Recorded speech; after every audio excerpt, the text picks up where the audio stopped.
Mr. Speaker,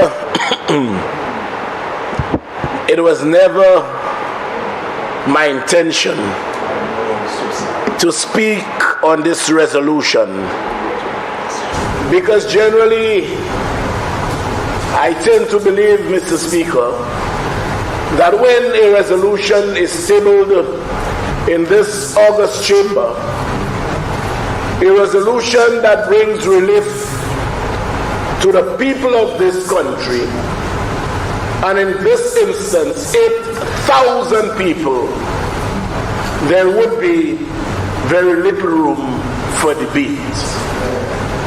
But you see, Mr. Speaker, when you hear utterances that carry not an iota of truth, clearly intended to sensationalize and deceive, the compunction assails me, and the need to respond becomes an obligation. Mr. Speaker, I juxtapose what the leader of the opposition and member for Mico South, said in his contribution today, alongside the untruths that he spews on social media under his name, and you wonder whether the member for Mico South remembers anything or suffers from selective amnesia. The audacity of this individual, Mr. Speaker, had him posting on social media a huge, a fat, a humongous, a grandiose, a too heavy to carry lie. Just like, Mr. Speaker, he keeps on lying and deceiving the people, wanting them to believe that this government sold the pot. He actually posted, repeated, and said on a multiplicity of occasions that we as a government sold the pot. Clearly, Mr. Speaker, this was a deceitful statement intended to cause sensationalism. It is more than dishonesty, that's putting it mildly. It basically speaks to someone, Mr. Speaker, who lacks the ability to retain even his own name. So sometimes when he speaks, he qualifies it by saying the truth is what you believe it to be. So anything he says and he believes it, it is the truth. So in his head and his head alone, the accusation of we selling the pots is true only to him. Mr. Speaker, another utterance that he made, and he's doing all of this, Mr. Speaker, in an attempt to assist him in keeping afloat his sinking leadership boat. But there are two sailors on that boat called Andy and Ozzy. And those sailors will ensure that that boat sinks. The Christians. So that leadership boat is down to submerge. Mr. Speaker, you will not believe that again on social media, another lie. The first one is we sold the pots. I suspect you were born on All Liars Day. They have All Fools Day. I don't know why. I think I'll ask. Member of Castries Central. Sorry, I have given you great liberty, but consistently referring to a member of the House as a liar is unparliamentary. I think you can use another word to say exactly what you want to say. The untruth teller. Okay.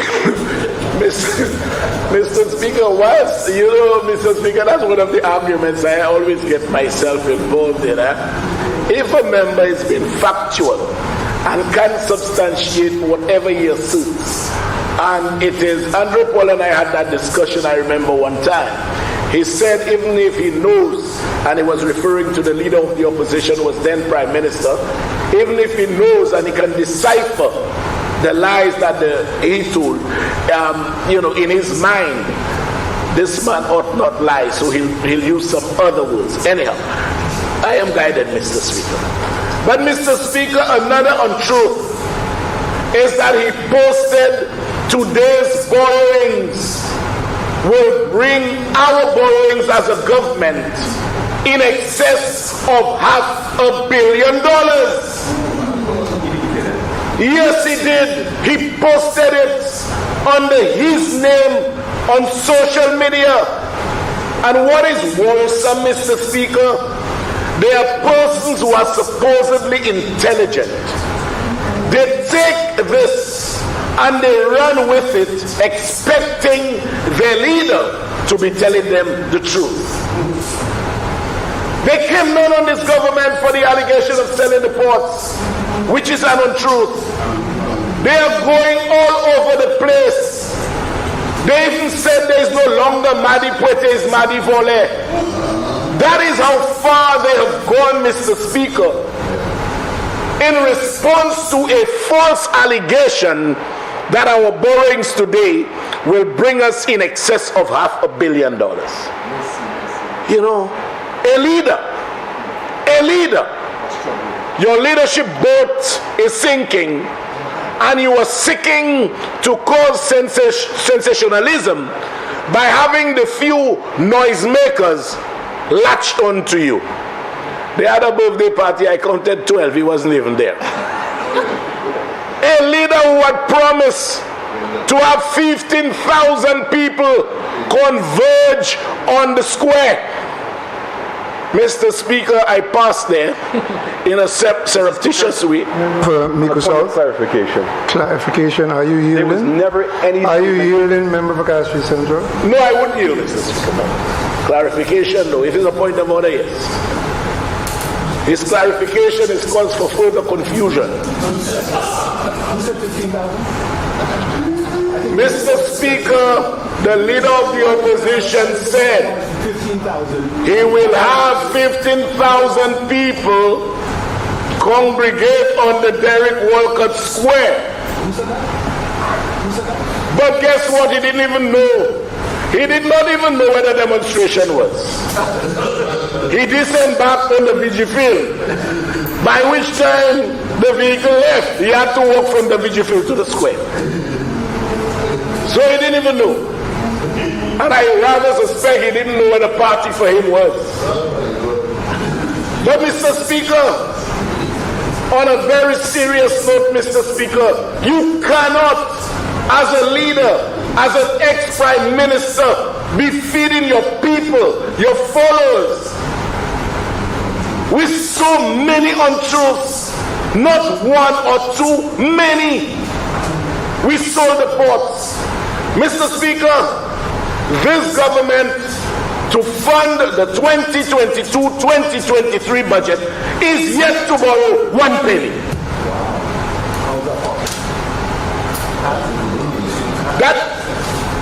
Let me repeat, to finance this year's budget that run from the 1st of April 2022 to March 31st, 2023, we have borrowed not 1 penny.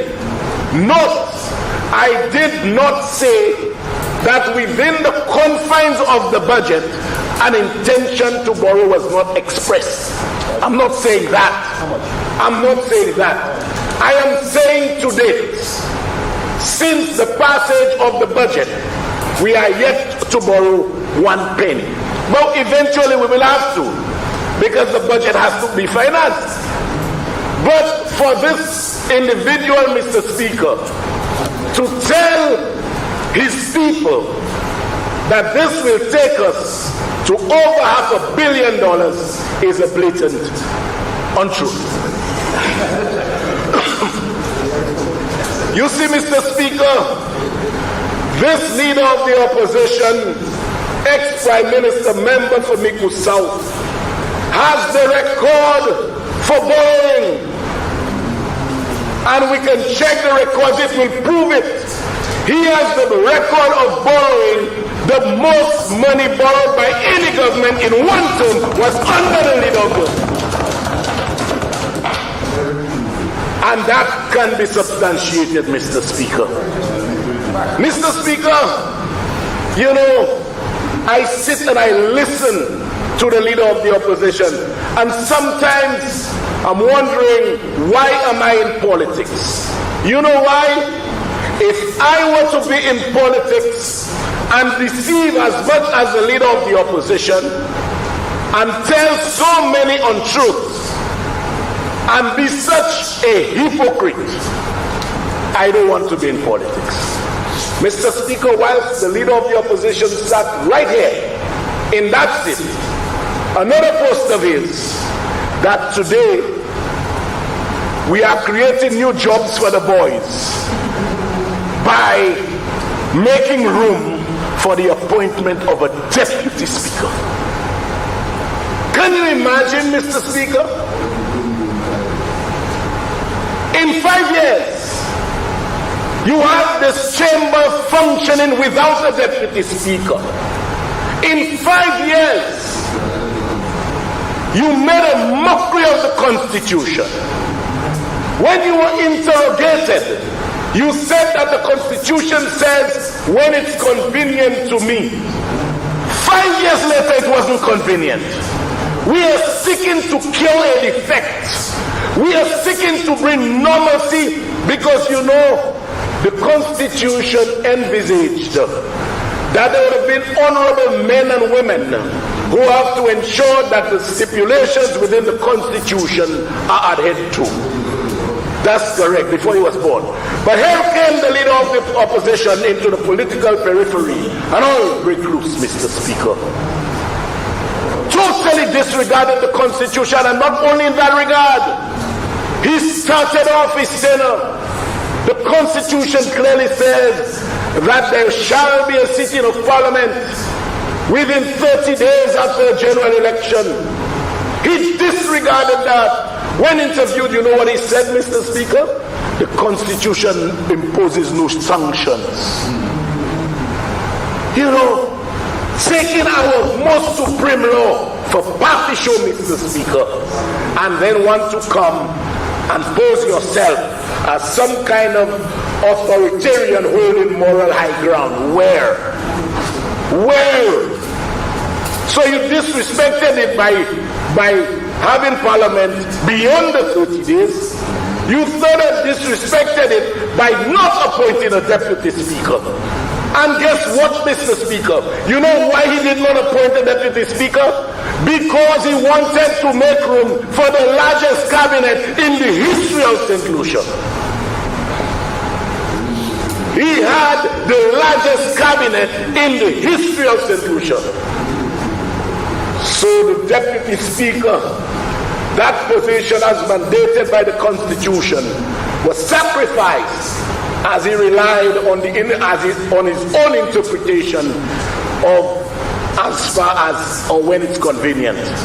And here we are attempting to ensure that when dishonorable men enter the honorable chamber, they are obligated to comply with the stipulations of the law. So we are seeking to amend this Constitution to ensure that a Prime Minister's hands are relieved. I will get there, you know, but it is deceit in the same vein I'm talking about, Mr. Speaker. But this motion is not about deceit. Yes. You opened the door. You opened it. Yes. You sat here and posted that. And you know the worst thing? Guess who's talking about we're looking for a job for friends, family, and foreigners? I could not believe the man is quoting FFF. I could not believe it. Yes, but you know what, Mr. Speaker, when we get there, I will ensure that I have a copy of the post and make it a document of the House. You know, Mr. Speaker, that is the kind of hypocrisy I don't like. You took advantage of a situation. There's clearly a loophole. You took advantage of it. In fact, I will ask us to amend the Constitution as well to say anytime a man becomes Prime Minister and he fails to convene Parliament within 30 days, he shall be liable to 6 months imprisonment. So you will not say there are no sanctions. It is people like you who disregard our law, who disregard our Constitution, that cause us to be in constitutional dilemmas, headed for the court, taking years and years to resolve. And if you don't know, there is also convention. How has it been done before in the absence of my own interpretation? And that's the first time again in the history of this country that for 5 years we didn't have a deputy speaker. Now, Mr. Speaker, I heard another thing again. We did not what? Pay Liad workers because we were trying to fix the economy. You know? Yes, you did. Majestic or Liad, whichever. Which one did you see? Which one? Majestic, okay. I stand corrected by my very good friend who seldom remembers the truth. He said, Mr. Speaker, that we did not pay the Majestic workers because they were trying to fix the economy. I want to talk about Liad first.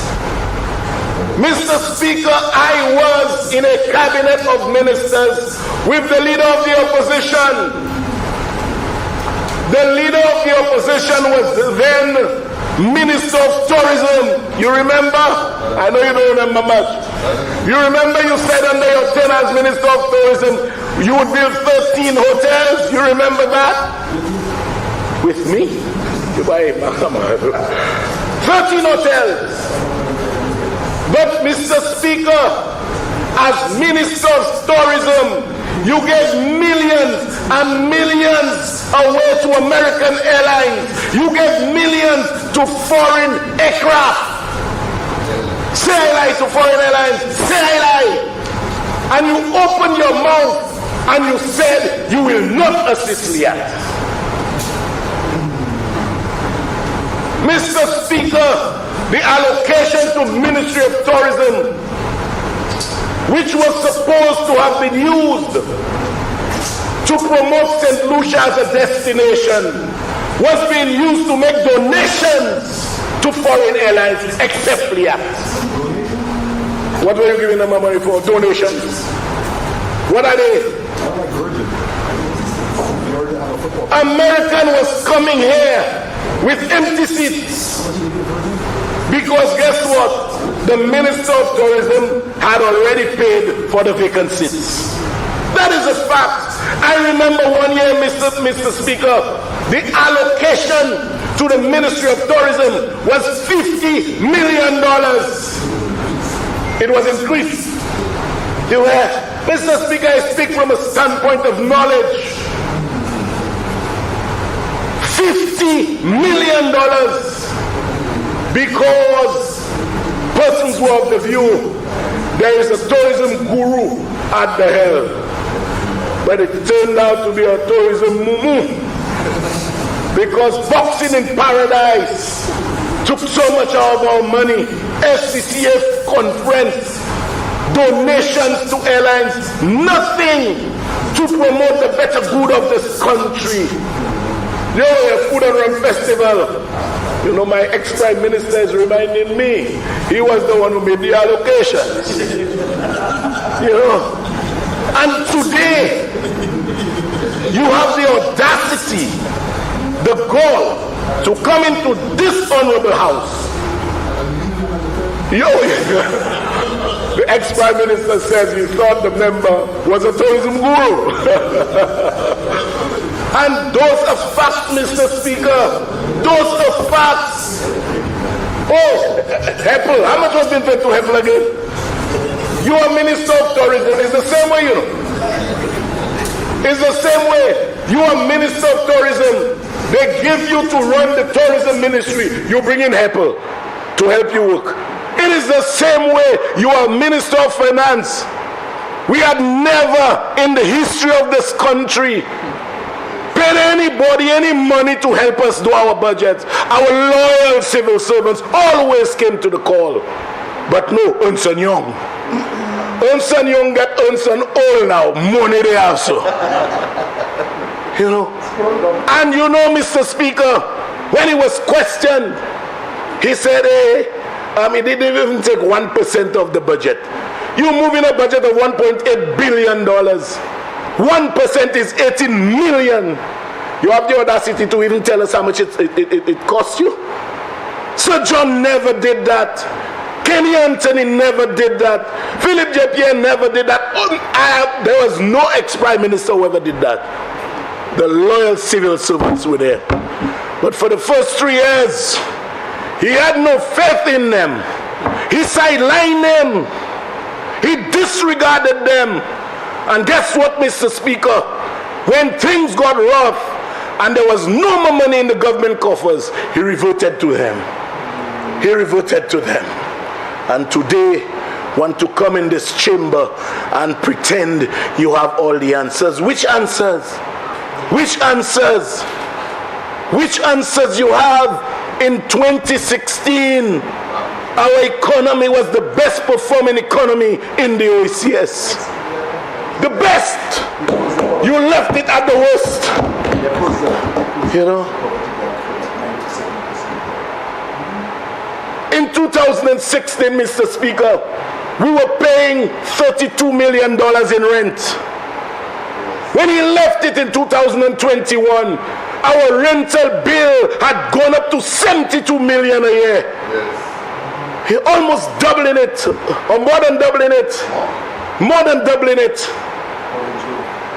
I'm coming to Orange Grove. They had that, Mr. Speaker, and it's a fact that he rented 5 offices from his father. So part of the increase went to pay rent to his own father. No, it's not conflict of interest, it's not corruption, it's not unethical in his eyes. You know, and then want to come here. And then want to come here and pretend you know everything. Mr. Speaker, you know what is funny?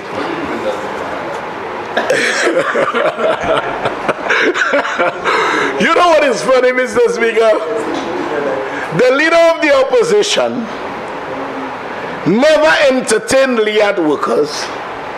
And mind you, they were both Flabo and Labor in Liat. He never entertained the Majestic workers. They were both Labor and Flabo in Majestic. But to appease them, to play on the conscience, he said, I congratulate the government for paying them. So that out there, in their minds, boss no happy punu. He could have done it. You know, he could have done it, Mr. Speaker, but he didn't do it. And guess his excuse? We were busy fixing the economy. How you were fixing the economy when you take $7.3 million and gave to a man who does business if your brother-in-law? That's how you were fixing the economy? And you know, I'm coming. The man gives us back part of our $7.3 million. The leader of the opposition had the audacity to go on television and to tell the people of this country they are happy they got part of the money back. I saved that clip for election. I don't know if you'll be there though. Because I don't know if Andy and Ozzy will do what they have to do. Member of Castries Central, yes. I'm straining to try to stop you. Okay. But I recognize that the member from Mico South inserted in his debate the ministerial statement that correct. He put the door ajar, and unfortunately I've just kicked it down completely. But I really am trying to stop you. I just can't. Okay, very well, Mr. Speaker, very well. That's why I said I actually sang, don't open the door, knock and the door shall be open. Okay, he brought it in. He was busy fixing the economy. $7.3 million for vaccines, and lied to us told us an untruth, Mr. Speaker. Told us an untruth by saying Barbados paid money as well. Barbados did not pay 1 penny. Not 1 penny. So far we have been refunded. I don't know if it's begged, the Prime Minister begged the money for our money back. I begged the man for our money back because the Prime Minister is in desperate need of money.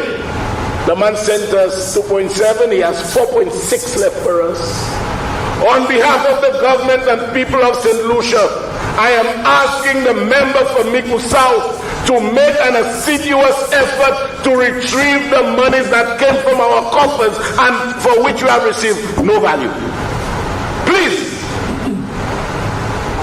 That's how you were fixing the economy? Were you fixing the economy by giving Lockerbie $32 million to tell us where to plant grass? That's how you fix the economy? Were you fixing the economy when Sanders collected $24 million on our behalf and you asked them to keep it? That's how you fixing the economy? Were you fixing the economy when you gave DSH our land at $1 an acre for 99 years? That's how you fixing the economy? You spent $11 million on a bypass road for TRK. That's how you fixing the economy? 15 million. St. Jude. No, there is no locked box. There is a lost box. St. Jude, the foundation, was estimated at 3 million. A bill of 9 million came through. That's how you were fixing the economy? $12 million to Pomandu. 12 million to tell us what our locals have told us all the time. Fixing the economy, man. Which economy? Which economy? There is a blue economy there, and there is a real economist there. Which one were you fixing? What economy were you fixing? You know? Give DSH out within 2 weeks. Signing an agreement giving DSH rights to sell our passports, and the proceeds can remain in a foreign bank to which we have no access. That's how you were fixing the economy, man. You demolish. Up to now, we don't have a prisoner holding facility. I built it. I built it. Look a little bit, we probably wouldn't have it. The member for Miku North was Prime Minister. I was Minister of Physical Development. I built it. You demolished. The member of Catch is not sorry. You demolished it. Today, we have to find money to build another prisoner holding facility. That's how you were fixing the economy. 7 million. You know, that's how you were fixing. You were breaking the economy. You were mashing it up. That's what you were doing. Talk about fixing. Go and acquire a hotel. Government is not a hotelier. You are a hotelier. But you want to compulsorily acquire Caribbean jewels. And then ask investors to pay. With over $50 million in registered debt. That's a fact. That is a fact. That's not a fact. Oh, but Shocklands is brother-in-law. Yeah. Member for Swazelle Saltibus. Mr. Speaker, I looked at the leader of the opposition because I thought he would have. The land was not compulsory acquired, was it? Caribbean jewels? Yes. The land was purchased by Invest St. Lucia. It was in a receivership. Honorable Speaker. That is not correct. Member for Swazelle, if you don't know something for a fact, don't say. The hotel was acquired. Member for Miku South. Point of order on a clarification, if you. Yeah, clarification? No, I'm not accepting any clarification. Point of order, say. Members misleading the House, Mr. Speaker. That is a point of order. Yeah. So you may Mr. proceed. Speaker, the same method that was used for the lands in the South in View Fort, when we had all these lands that were in receivership, Mr. Speaker, were there because of the Icelandic Bank. And he knows well, he's a lawyer, that you have two options. You can buy the company, but if you buy the company, Mr. Speaker, you don't know what liabilities you're buying into the company. So the mechanism that was used was we agreed with the receiver on how much the amount was going to be paid, and we compulsory acquired the land in order to not have to take over the company. But that's exactly what I said. No, it's not what you said. Member from Microsoft, are you agreeing with him that you Mr. Speaker, the method was used, but the purpose of what he is suggesting is that we just acquired. We did not. We acquired it in agreement with the receivers. But he never disputed how. He merely said that it was compulsorily acquired. That's you agreeing with him. Proceed, member. That's all I said. You know, Mr. Speaker, it's a fact. You compulsorily acquired a hotel when government is not a hotelier, and the proceeds of the acquisition must be passed on to private entities. You acquired a hotel. Gouvernement par hotelier, mais dernier ministre là acquire a hotel massive by Kimoun. Those are the, and then you talk about fixing the economy. Fixing what? Mr. Speaker, I'm coming to one of you. There was a company that says it can train people. They stayed at Coco Palm. They stayed at Coco Palm, and the government and people of St. Lucia funded the training of cabinet ministers by that very agency.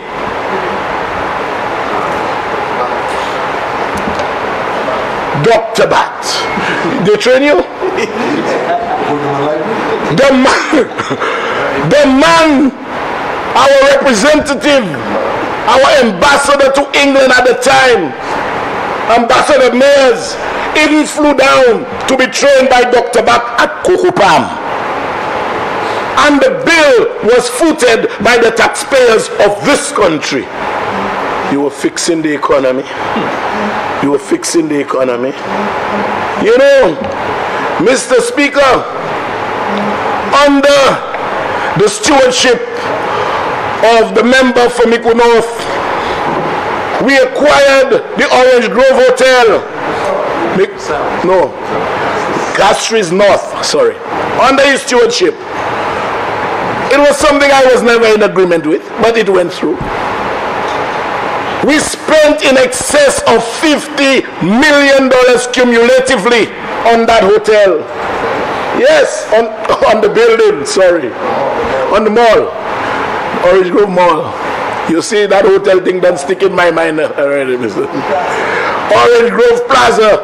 We spent in excess of $50 million on that plaza, paying $252,000 a month in interest. But here comes the member from Miku South, Prime Minister then, sells it for $5 million US, which is 13.5 million EC. And in the deed, within the confines of the deed, enters into an agreement that would guarantee the purchaser cumulatively $52 million. I'll say it in Creole. Mr. Speaker, on a point of order, members misleading the House again. The acquisition of the sale of the Orange Grove was only for the ground floor. So in fact, government owns the second and third floor, and government sold the ground floor. So the entire building was valued at 30 million EC, and that's what it was sold for, the 10 million US dollars. So 5 million for the ground floor, 5 million for upstairs. And the developers agreed to now to go in and fix the remaining of the building, of which government will pay a rent of $4. So I would certainly like to hear from the member, particularly from the member, the Minister of Finance, whether in fact that he's now examined the deal, whether in fact he thinks it's a bad deal. The reality is government didn't have to put any cash out, and we're going to be able to take a piece of land that has been undeveloped for so many years and is now going to come and make a meaningful contribution to our economy at this time, with very little exposure by our government. In fact, the average rent we're paying now in the system is in excess of $5. This is going to be for $4. So I certainly would like to correct the member. Maybe he didn't read the fine detail of to understand that element of it. member of Castries Central, the member from Miku South has said that the building was not sold. It was the ground floor? The ground floor.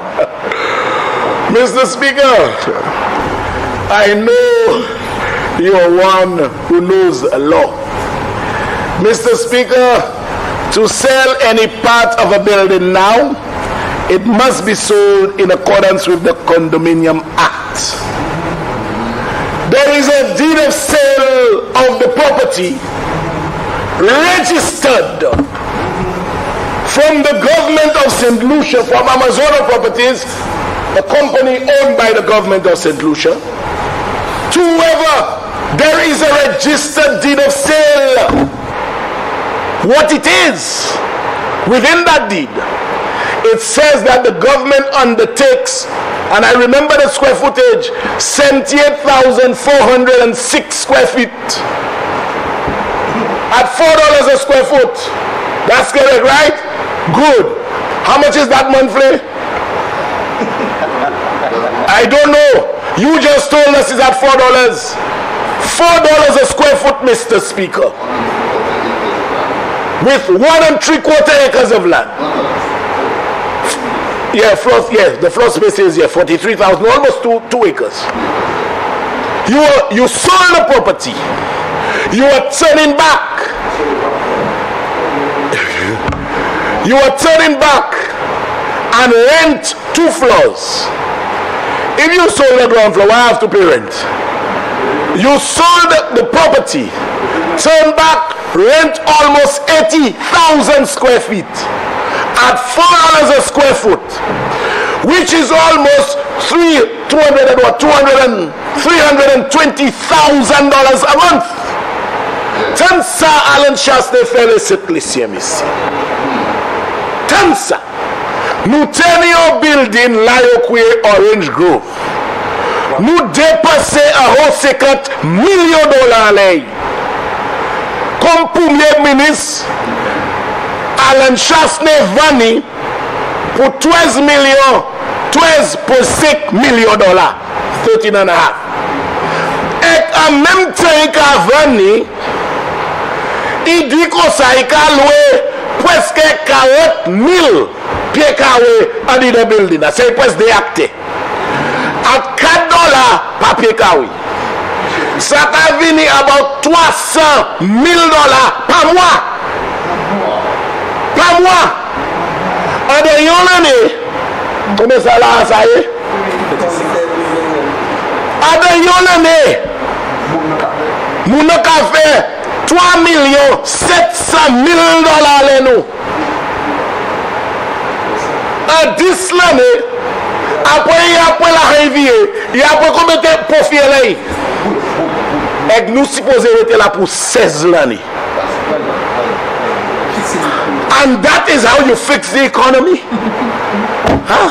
We sold the ground floor. That's a new one. Because you know what? You have given me further. I will get the deed. I will make the deed public, I promise you. I will make the deed public. You sold the ground floor. There is it's not, anyway. The SH was public, you call it a fake. But Mr. Speaker, that is the kind of leadership we had in this country. That is the kind of leadership we had in this country. And you know what, Mr. Speaker? Our Prime Minister has a philosophy. You never blame the recipient of a sweet deal. Blame the person who on government's behalf gave that other person such a sweet deal. If the United Workers' Party had come to me now and had asked me for $13.5 million, I don't have it, but I would even sell my underwear to take advantage of the deal that was given on Orange Grove. Because $13.5 million and guaranteed $370,000 a month for 16 years. What more do you need? But the bank wouldn't even want a deposit. That is how sweet the deal is, Mr. Speaker. Again, Mr. Speaker, point of order, the member is misleading the House. At the end of the day, The $4 represents a significant decrease in the amount of rent that the government pays. This is not additional rent. I'm hoping that the government will take advantage of the rent and the building that is being built there and transfer other places that are being... Remember, where did he refer to a reduction or increase in rent? He's not, but he's merely saying that we have paid X dollars and we are spending Y. He's suggesting, Mr. Speaker, that's why I said he's misleading the House. He is suggesting... Well, I didn't get that impression. Added rent on top of it. I'm saying this is to substitute. That was the intention. No. That's why it's $4 a square foot. And the government is now paying... Member from Microsoft, I heard no insertion of any suggestion. I heard a direct statement that X dollars was sold for X dollars, even though we bought it for Y, and thereafter we are renting a certain amount that will cost us over a 16-year period more than $30 million. I never heard anything about increase or decrease in rental. Mr. Speaker, if the member is saying that it's going to be $300,000 a month in additional rent, did you hear him say that, Mr. Speaker? No, he didn't use the word additional. He just said it was $300,000 rent. So am I not to imply that there's going to be an increase in rent of $300,000 a month? Well, you're free to imply what you want, but so can I take it?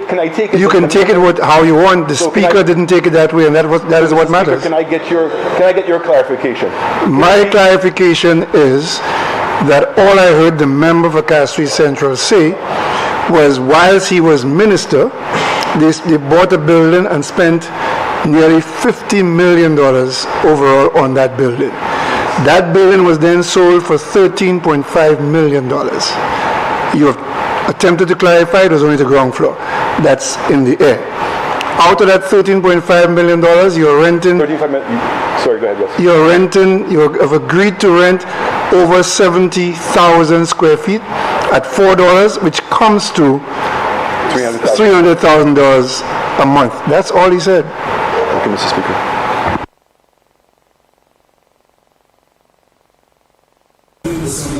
In that same vein, because if I say he has land there, which is a fact, and if I said he signed a DSA deal, which is a fact, he'll say I'm implying that because he has land there, he signed a DSH deal. And he has been caught for that.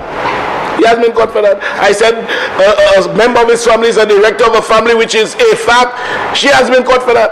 So you understand. Remember, you can't litigate what's in court here, right? Very well, Mr. Speaker. But it is along those same lines. I spoke factually that we bought a building, spent cumulatively in excess of $50 million on the building. He turned around, sold the building for $13.5 million. And in the same agreement, in the deed which I had yesterday, unfortunately, Mr. Speaker, as I said, I really didn't come prepared to make a contribution. I didn't, because I never envisaged that my friend would have opened the door. You know? And Mr. Speaker, we sold it, he sold it 13.5 and guarantees the purchaser in excess of $52 million over the 16-year period. And it's easy to calculate. He has just admitted that he agreed to rent 78,000 square feet at $4 a square foot. That's almost $320,000 by 12. That's about $4 million a year, 16 years. 16 years. 16 years. And that is how you tell me you stand in this house before the people of this country and tell us you are fixing the economy. And again in a floodplain, you know, Mr. Speaker. In a floodplain. Mr. Speaker, just imagine in the agreement. And I told my colleagues that yesterday, we were supposed to have had delivery of the building by a certain date. That date has passed. The court was supposed to have moved there in accordance with the agreement he signed. Today, Mr. Speaker, we still continue to pay $40,000 a month to house the court where it currently is, because the completion date has passed and we have been given no building. And then, Mr. Speaker, you hear I was busy fixing the economy. Mr. Speaker, I want to say I will save the best for last and will await the member to speak on another resolution that we have there. I didn't intend to make any contribution, as I said, but Mr. Speaker, like I said, when the door is opened, you enter, and I cannot sit idly by and hear the member for Miku South spewing so many untruths, which, if left unchallenged, would have gone down the annals of belief. I thank you, Mr. Speaker.